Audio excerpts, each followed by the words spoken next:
Bullet proof লাল রঙের বাসে করে সমাবেশে হাজির হন বিএনপির ভারপ্রাপ্ত চেয়ারপারসন তারেক রহমান। তারেক রহমানের নিরাপত্তায় কভার্ট অ্যান্ড ওভার্ট নিরাপত্তা ব্যবস্থা দিয়েছে আইনশৃঙ্খলা রক্ষাকারী বাহিনী। রেড, ইয়েলো ও হোয়াইট এই তিনজনে ভাগ করে সাজানো হয় নিরাপত্তা ছক। কেউ কেউ বলছেন এমন নিরাপত্তা বেষ্টনী দেশের ইতিহাসে আর কোনো নেতা পাননি। তবুও অনেক বড় নিরাপত্তা ঝুঁকিতে আছেন তারেক রহমান। তাকে প্রাণে শেষ করতে দেশি বিদেশি অনেকগুলো চক্র সক্রিয় রয়েছে। শুধু তাই নয়, এমন আরও গুরুত্বপূর্ণ ১২৭ নেতা আছেন নিরাপত্তা ঝুঁকিতে।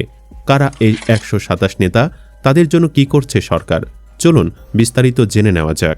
ইনকিলাব মঞ্চের মুখপাত্র ওসমান হাদি হত্যাকাণ্ডের পর রাজনৈতিক দলের নেতাদের নিরাপত্তা ঘাটতির বিষয়টি সামনে এসেছে। এ নিয়ে সরকারের হাইকমান্ড ও আইনশৃঙ্খলা বাহিনীর শীর্ষ কর্তারা উদ্বিগ্ন। পাশাপাশি রাজনৈতিক নেতাদের মধ্যেও ছড়িয়ে পড়েছে আতঙ্ক। দেশ বিদেশে আলোচনা সমালোচনা হওয়ার পর সরকার সিদ্ধান্ত নিয়েছে রাজনৈতিক দলের নেতাদের পর্যাপ্ত নিরাপত্তা দেবে। কোন কোন নেতা নিরাপত্তার ঝুঁকিতে আছেন তাদের তালিকা করার নির্দেশ দেয় সরকার। সে আলোকে পুলিশের সবকয়টি ইউনিট বিশদ অনুসন্ধান চালিয়ে একটি প্রতিবেদন তৈরি করেছে বলে পুলিশ সূত্র জানিয়েছে। ওই সূত্রটি জানায়, তালিকায় আওয়ামী লীগ জাতীয় পার্টি বাদে বিএনপি, জামায়াত ইসলামী, জাতীয় নাগরিক পার্টি সহ প্রায় সবকটি দলের ১২৭ জন নেতার নাম রয়েছে। তালিকাটি ঢাকাসহ দেশের বিভিন্ন জেলার গুরুত্বপূর্ণ নেতাদের নামে গঠিত। এর মধ্যে প্রথমে লেখা হয়েছে তারেক রহমানের নাম। সূত্রটি বলছে, ইতিমধ্যে তালিকার বিষয়ে একটি প্রতিবেদন তৈরি করে সরকারের হাইকমান্ডকে অবহিত করা হয়েছে। নেতাদের নিরাপত্তার পাশাপাশি আবেদনের পরিপ্রেক্ষিতে আগ্নেয়াস্ত্র দেওয়ার সিদ্ধান্ত হয়েছে। সে সিদ্ধান্তের পর আগ্নেয়াস্ত্রের জন্য আবেদন করেছেন অনেক নেতা। গতকাল পর্যন্ত ৭৩ জন আবেদন করেছেন। তাদের মধ্যে বিশেষ বিবেচনায় ২০ জনকে গানম্যান সহ অস্ত্র দেওয়ার অনুমতি দিয়েছে মন্ত্রণালয়। প্রতিবেদনে নেতাদের কী কারণে নিরাপত্তা দিতে হবে সেই তথ্য উপস্থাপন করা হয়েছে। তাছাড়া প্রতিবেদনে বেশ কিছু সুপারিশের কথা বলা হয়েছে। নেতাদের বাসা বাড়িতে নিরাপত্তা দেওয়ার পাশাপাশি গানম্যানও দিতে বলা হয়েছে। নাম প্রকাশ না করে পুলিশ সদর দফতরের ঊর্ধ্বতন এক কর্মকর্তা বলেন, হাদি হত্যাকাণ্ডের পরই রাজনৈতিক নেতাদের নিরাপত্তার বিষয় নিয়ে আমরা বেশ কিছু বৈঠক করেছি। স্বরাষ্ট্র মন্ত্রণালয় নেতাদের নিরাপত্তা বাড়াতে পুলিশ সদর দফতরকে নির্দেশনা দেয়। নির্দেশনা পেয়ে কোন নেতা নিরাপত্তা পেতে পারেন সেজন্য অনুসন্ধান চালিয়ে তালিকা তৈরি করতে বলেন আইজিপি। পুলিশের প্রায় সবকটি ইউনিট দ্রুত অনুসন্ধান চালিয়ে একটি প্রতিবেদন তৈরি করে। প্রতিবেদনে রাজনৈতিক দলের নেতাদের নাম উঠে আসে। ঢাকার পাশাপাশি জেলা পর্যায়ের নেতাদের নাম আছে প্রতিবেদনে। তিনি আরও বলেন, তালিকায় জুলাই যোদ্ধাদের নিরাপত্তার বিষয়টি বেশি প্রাধান্য পেয়েছে। বিশেষ করে এনসিপির শীর্ষ পর্যায় ও জেলা পর্যায়ের নেতাদের নিরাপত্তা বাড়াতে বলা হয়েছে বেশি। বিএনপি, জামায়াত ইসলামী সহ অন্য রাজনৈতিক দলের নেতাদের নামও আছে। তবে আওয়ামী লীগ ও জাতীয় পার্টি সহ তাদের শরিক দলের নেতাদের নাম নেই। এই ১২৭ জনের বাহিরে তারেক রহমানের নাম লেখা হয়েছে আলাদাভাবে।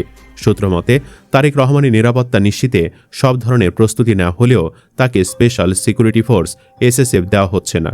এ বিষয়ে জানতে চাইলে ডিএমপির অতিরিক্ত কমিশনার এস.এন. নজরুল ইসলাম বলেন, আমরা কভার্ট অ্যান্ড ওভার্ট নিরাপত্তা ব্যবস্থা নিয়েছি। পোশাকধারী পুলিশের পাশাপাশি সাদা পোশাকে পর্যাপ্ত পুলিশ সদস্য দায়িত্ব পালন করবেন। এদিকে পুলিশ সূত্র জানায়, যাদের গানম্যান দেওয়ার সিদ্ধান্ত হয়েছে তাদের মধ্যে আছেন অন্তর্বর্তী সরকারের সাবেক উপদেষ্টা ও এনসিবির আহ্বায়ক নাহিদ ইসলাম, সদস্য সচিব আক্তার হোসেন, দক্ষিণ অঞ্চলের মুখ্য সমন্বয়ক হাসনাত আবদুল্লাহ, উত্তরাঞ্চলের মুখ্য সমন্বয়ক সার্জিস আলম, মুখ্য সমন্বয়ক নাসিরুদ্দিন পাটোয়ারি এবং সিনিয়র যুগ্ম সদস্য সচিব তাসনিম জারা। গণ অধিকার পরিষদের সভাপতি নুরুল হক নূর ও সাধারণ সম্পাদক মোহাম্মদ রাশেদ খান সহ একাধিক নেতার নাম তালিকায় রয়েছে। নিরাপত্তার ক্ষেত্রে অতি ঝুঁকিতে থাকা রাজনীতিবিদ, ছাত্রনেতা, সাংবাদিক, জাতীয় সংসদ নির্বাচনের সম্ভাব্য প্রার্থী এবং জুলাই যোদ্ধাদের একটি তালিকা তৈরি করা হয়। এর মধ্যে ২০ নেতাকে ব্যক্তিগত নিরাপত্তায় গানম্যান দেওয়া হয়েছে। তাছাড়া কারো কারো বাসভবনের নিরাপত্তায় ইউনিফর্মধারী পুলিশ মোতায়েন করা হয়েছে। তবে নিরাপত্তার ঝুঁকিতে থাকা যেসব ব্যক্তির ব্যক্তিগত গাড়ি নেই তাদের নিরাপত্তা কিভাবে দেওয়া হবে তা নিয়ে ভাবনায় পড়েছে আইনশৃঙ্খলা বাহিনী। তাদের নিরাপত্তায় বিকল্প ভাবনা মাথায় নিয়ে এগোচ্ছে পুলিশ ও গোয়েন্দা সংস্থাগুলো। পুলিশ সিদ্ধান্ত নিয়েছে জাতীয় নির্বাচনে সম্ভাব্য প্রার্থীসহ অন্য নেতাদের নিরাপত্তা দেবে। চোরাগোপ্তা হামলা ঠেকাতে আনাচে কানাচে পুলিশি সোর্স বাড়ানো হয়েছে। এলাকার ক্লোজ সার্কিট ক্যামেরাগুলো সচল করা হয়েছে। দেশের সীমান্ত এলাকায় কড়াকড়ি আরোপ করা হয়েছে। আন্ডারওয়ার্ল্ডের শীর্ষ সন্ত্রাসীরা ভাড়াটে কিলারদের দিয়ে রাজনৈতিক মাঠ উত্তপ্ত করার চেষ্টা করছে। পুলিশের মহাপরিদর্শক বাহারুল আলম বলেন, রাজনৈতিক নেতাদের নিরাপত্তা দিতে আমরা কাজ করছি। অনেক নেতা আগ্নেয়াস্ত্র চেয়ে স্বরাষ্ট্র মন্ত্রণালয়ে আবেদন করেছেন। আবেদনগুলো যাচাই বাছাই করে অস্ত্রের লাইসেন্সের অনুমতি দিচ্ছে মন্ত্রণালয়। অপরাধীদের ধরতে বিশেষ অভিযান শুরু হয়েছে। দেশের নিরাপত্তা যারা বিঘ্নিত করার চেষ্টা করবে তাদের কঠোরভাবে দমন করা হবে। সংশ্লিষ্ট সূত্র জানায়, সম্প্রতি পুলিশের একটি সংস্থা গোপন প্রতিবেদন পাঠায় পুলিশ সদর দফতরে। প্রতিবেদনে বলা হয়েছে, সীমান্তবর্তী এলাকায় উত্তেজনা সৃষ্টির চেষ্টা করছে একটি বিশেষ মহল। ত্রয়োদশ জাতীয় সংসদ নির্বাচনের তফসিল ঘোষণার পর ওই মহলটি দেশকে অস্থিতিশীল করার চেষ্টা করছে। এরই অংশ হিসেবে ইনকিলাব মঞ্চের মুখপাত্র হাদিকে প্রাণে শেষ করা হয়েছে। প্রার্থীসহ অন্য নেতারাও ঝুঁকির মধ্যে আছেন। গত ২৭ নভেম্বর থেকে গতকাল পর্যন্ত ১০ জন নিহত হয়েছেন।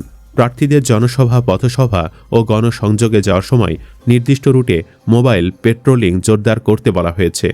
প্রার্থী নির্বাচনী অফিসে প্রবেশের আগে মেটাল ডিটেক্টর ও ব্যক্তিগত তল্লাশির মাধ্যমে নিরাপত্তা নিশ্চিত করবে পুলিশ। স্থানীয় জনগণের সহযোগিতা নিয়ে সন্দেহভাজন ব্যক্তির বিষয়ে তাৎক্ষণিক তথ্য সংগ্রহের জন্য কমিউনিটি পুলিশিং কার্যক্রমকে কাজে লাগাবে বলে পুলিশ জানিয়েছে। পুলিশের দায়িত্বশীল এক কর্মকর্তা দেশ রূপান্তরকে বলেন, ঝুঁকিতে থাকা নেতাদের সার্বক্ষণিক নিরাপত্তা দেওয়ার কার্যক্রম শুরু হয়েছে।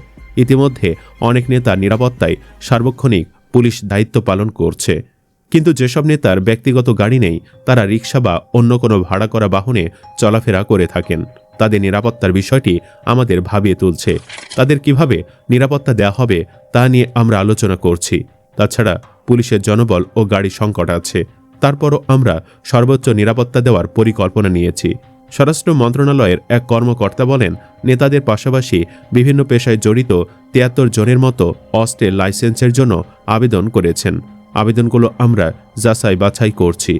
আবেদনকারীদের মধ্যে মেহেরপুর ১ আসনের বিএনপির সম্ভাব্য প্রার্থী মাসুদ অরুণ, গোপালগঞ্জ ১ আসনের সেলিমুজ্জামান সেলিম ও গোপালগঞ্জ ৩ আসনের SM জিলানি, স্বতন্ত্র প্রার্থী মোহাম্মদ সাখত হোসাইন হিরো, ঢাকা ৪ আসনের বিএনপি মনোনীত সম্ভাব্য প্রার্থী তানভীর আহমেদ রবিন ও পাবনা ৩ আসনের হাসান জাফির তুহিনসহ একাধিক নেতা আগ্নেয়াস্ত্রের লাইসেন্সে আবেদন করেছেন। হাদি গুলিবিদ্ধ হওয়ার পর গত ১৪ ডিসেম্বর রাজনৈতিক গুরুত্বপূর্ণ ব্যক্তি ও জাতীয় সংসদ সদস্য পদপ্রার্থীদের অনুকূলে আগ্নেয়াস্ত্র লাইসেন্স ও রিটেইনার নিয়োগ নীতিমালা ২০২৫ জারি করে স্বরাষ্ট্র মন্ত্রণালয়। জাতীয় নির্বাচনকে কেন্দ্র করে রাজনৈতিকভাবে গুরুত্বপূর্ণ ব্যক্তি ও সংসদ নির্বাচনের প্রার্থীদের জন্য আগ্নেয়াস্ত্রের লাইসেন্স ও সশস্ত্র রক্ষী নিয়োগে এই নীতিমালা করা হয়। ওই কর্মকর্তা আরও বলেন, জামাতে ইসলামীর আমির শফিকুর রহমানের নিরাপত্তার জন্য গানম্যাঞ্চে আবেদন করা হয়েছে। তাছাড়া তার বাসভবনে নিরাপত্তার জন্য সশস্ত্র পুলিশ চাওয়া হয়েছে। পাশাপাশি জাতীয় পার্টির chairman Anwar Hossain Manju, barrister Andalib Rahman Partha, liberal Democratic পার্টির সভাপতি কর্নেল অলি আহমদ, গণসংহতি আন্দোলনের প্রধান সমন্বয়কারী জোনায়েদ সাকি নিরাপত্তা চেয়ে আবেদন করেছেন। যারা অস্ত্রের লাইসেন্সে আবেদন করেছেন তাদের প্রত্যেকের আবেদন প্রথমে গোয়েন্দা সংস্থাগুলো তদন্ত করে দেখছে। তদন্ত শেষ হওয়ার পর তাদের অস্ত্রের লাইসেন্সের জন্য সিদ্ধান্ত নেবে স্বরাষ্ট্র উপদেষ্টা। এরপর সংশ্লিষ্ট জেলা ম্যাজিস্ট্রেট স্বরাষ্ট্র মন্ত্রণালয়ে চিঠির পরিপ্রেক্ষিতে অস্ত্রের লাইসেন্স ইস্যু করবে। সূত্র বলছে, ঝুঁকিতে থাকা ব্যক্তিরা নিজেদের ব্যক্তিগত নিরাপত্তায় একজন করে বেসরকারি সশস্ত্র দেহরক্ষী নিয়োগ দিতে পারবেন। পাশাপাশি তারা সীমিত সময়ের জন্য আগ্নেয়াস্ত্রের লাইসেন্স নিতে পারবেন। নিরাপত্তার ঝুঁকিতে থাকা নেতাদের মধ্যে যারা ব্যক্তিগত নিরাপত্তায় সশস্ত্র দেহরক্ষী নিয়োগ চান এবং আগ্নেয়াস্ত্রের লাইসেন্স নিতে চান, তাদের নির্ধারিত ফর্মে আবেদন করতে হবে। এরপর সংশ্লিষ্ট ব্যক্তি নিরাপত্তার ঝুঁকির মাত্রা এবং ব্যক্তির সম্পর্কে তদন্তের পর আবেদন অনুমোদন করা হবে। সুপ্রিয় দর্শক, সরকার তারেক রহমানকে যে নিরাপত্তা দিচ্ছে তা যথেষ্ট কিনা কমেন্ট বক্সে জানিয়ে দিন আপনার মতামত। ভিডিও ভালো লাগলে লাইক দিন এবং শেয়ার করুন, আর অবশ্যই চ্যানেলটি সাবস্ক্রাইব করুন। ধন্যবাদ।